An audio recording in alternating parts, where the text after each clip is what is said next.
Hello friends, आजच्या व्हिडिओमध्ये तुमचे मनापासून स्वागत करते.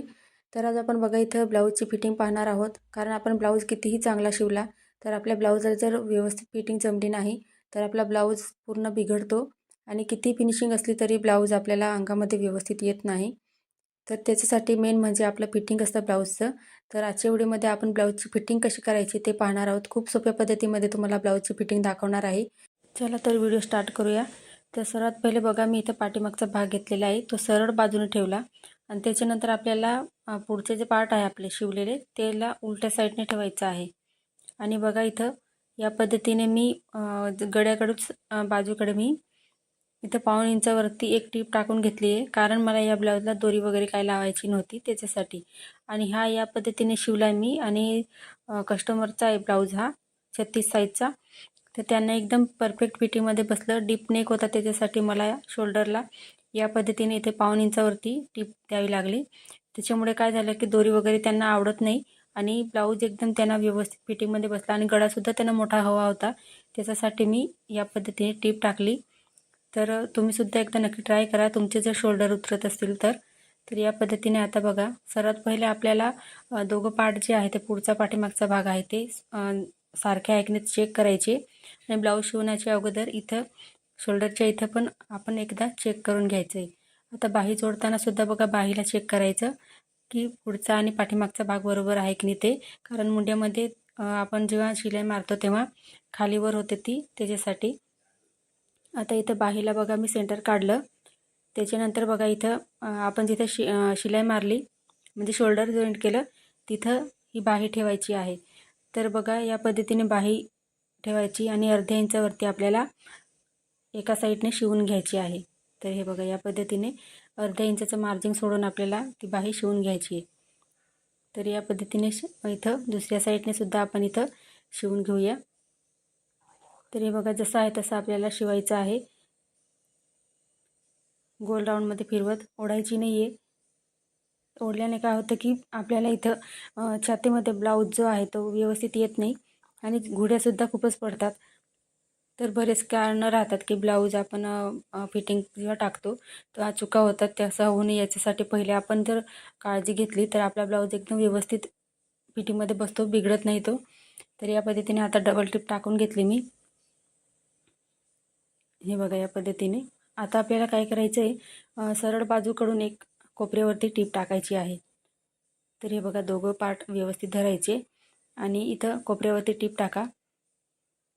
किंवा मार्जिन जर तुम्ही जास्त घेतलं असेल तर इथं तुम्ही अर्धा इंच किंवा पाव इंच जरी त्याच्यावरती टीप टाकली तरी चालेल इथं. तर बघा मी या पद्धतीने टीप टाकून घेतली. इथं बघा व्यवस्थित आहे की नाही ती आपली टीप व्यवस्थित येणार आहे. हे बघा तुम्हाला तिरकस वाटत असेल पण इथे एक टीप टाकून घेते परत एक मी. हे बघा आणि एक्स्ट्राचं मार्जिन जिथं कापड दिसतंय ते आपल्याला कट करायचं आहे. इथं बघा आता दुसऱ्या साईडने सुद्धा आपण बाही तशीच जॉईंट करून घेऊया. तर बघा इथं सर्वात पहिले बाही चेक करायची खालीवर आहे का ते. तर हे बघा एक्स्ट्राची दिसते मला इथं, ती थोडीशी मी इथं आता कट करून घेणार आहे. तर बघा या पद्धतीने खडूने मार्किंग करायची, त्याच्यानंतर बाहीची कटिंग करायची आहे. तर असं बघा चेक करून जर आपण बाही जर शिवली तर आपण जेव्हा फिटिंग करतो तर मुंड्यामध्ये बाहीची जे शिलाई येते ती खालीवर दिसत नाही, ती व्यवस्थित राहते. त्याच्यासाठी बघा या पद्धतीने बाही चेक करूनच आपल्याला इथं जोडायची आहे. तर हे बघा या पद्धतीने अर्धा अर्धा म्हणजे इंच आपण इथं बाही शिवायची आहे. तर आपण या टोकापासून जर त्या टोकापर्यंत अशी डायरेक्ट बाही जर शिवत गेलो तर काय होतं की बाही आपण सेंटरमध्ये त्याची उंची वगैरे व्यवस्थित राहते आणि ती जर आपण तिथून चुकवली तर एक्स्ट्राची म्हणजे कमी पडते किंवा एका साईडला या टोकापासून त्या टोकापर्यंत जर शिवलं तर खूपच उरते. तर तसं आपण कट करून घेतो तर मग काय होतं की ती इथं काखेमध्ये टाईट होते. तर तसं न शिवता या पद्धतीने बघा एका साईडने सर्वात पहिले शिवायची, त्याच्यानंतर दुसऱ्या साईडने शिवायची. अशीच बाही तुम्ही इथं ब्लाऊजला शिवायची आहे. तर इथं बघा दोघं साईडने आपण आता इथं बाही शिवून घेतली आणि आता इथं बघा एक टीप टाकून घेणार आहोत आपण. सर्वात पहिले इथं दंडगेरची मार्किंग करून घेऊया 6 इंच. आता किती इथं मार्जिन राहते त्याच्यावर आहे. तर त्याच्यानंतर इथं आता आपण एक टीप टाकून घेऊया. सरळ बाजूकडूनच एक टीप टाकायची आहे, जेणेकरून ब्लाऊजचे जर धागे वगैरे निघत असतील तर त्या साईडला फिनिशिंगमध्ये आपला ब्लाऊज दिसेल. त्याच्यासाठी एक्स्ट्राचं कापड दिसतो तर कट करायचा इथं. आता बघा ब्लाऊजला उलट्या साईडने फिरवून घेऊया सर्वात पहिले. हे बघा या पद्धतीने व्यवस्थित करायचं. आणि इथं आपण जिथं आता आतल्या साईडला सरळ बाजूकडून जर टीप टाकली होती तिथंच आपल्याला उलट्या साईडने टीप टाकायची आहे. तर हे पहा या पद्धतीने व्यवस्थित कापड खालचा आणि वरचा कापड व्यवस्थित धरायचा आणि व्यवस्थित इथं आपल्याला टीप टाकून घ्यायची. तर हे बघा या पद्धतीने एकदम आपला ब्लाऊज जो आहे तो आतल्या साईडला सुद्धा एकदम फिनिशिंगमध्ये व्यवस्थित दिसतो. तर या पद्धतीने व्यवस्थित थोडं थोडं कापड धरत आपल्याला शिलाई मारायची आणि खालच्या साईडला लॉक करायची आहे शिलाई. आता दुसऱ्या साईडला सुद्धा त्याच पद्धतीने आपण इथं शिलाई मारून घेणार आहोत. तर हे बघा एकदम कोपऱ्यावरती 1/2 इंचावरती मी इथं टीप टाकून घेते.